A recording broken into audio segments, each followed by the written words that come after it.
So guys చాలా sad news అని చెప్పొచ్చు.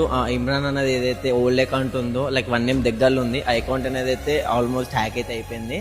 లైక్ డ్యూ టు కొన్ని ఇష్యూస్ వల్ల ఏదో తెలియదు హ్యాక్ అయితే అయిపోయింది. సో ఎంతో మందికి మంచి చేయాలని చెప్పి కోరుకునే అన్న సో ఈరోజు ఆయన అకౌంట్ లేకుండా అయిపోయింది. So guys this is time to support us. మనం ఒక స్టాండ్ తీసుకోవాలి, అన్నకు సపోర్ట్ చేయాలి. సో కింద ఏదైతే అకౌంట్ పెడుతున్నానో సో ఆ అకౌంట్కి వెళ్ళి ఫాలో కండి. అండ్ ఇదే అకౌంట్ సేమ్ అకౌంట్ చాలా మంది అయితే క్రియేట్ చేస్తారు. సో గైస్ అట్లా చేయకండి. అండ్ మీరు కూడా చూసుకోండి ఆ బబ్బు కొలాబ్స్ కానీ ఆ అకౌంట్కి కొలాబ్స్ ఏవైతే ఉన్నాయో ఒరిజినల్ అకౌంట్ ఏదైతే ఉందో దానికే ఫాలో అండి. ఇట్స్ నియర్ టు 50K ఏదో ఉంది ఇప్పుడైతే 1 డేలోనే. సో గైస్ మీ సపోర్ట్ చేయాలి. ఇట్లాంటి టైంలోనే ఎవరు మన వాళ్ళు ఎవరు బయట వాళ్ళు అని తెలుస్తుంది. ఎంతో మందికి సాయం చేసిండు అన్న చెప్పాలంటే. సో ఇట్లాంటి టైంలోనే మనం సపోర్ట్ చేయాలి. So anyway support to Imran అన్న. Thank you.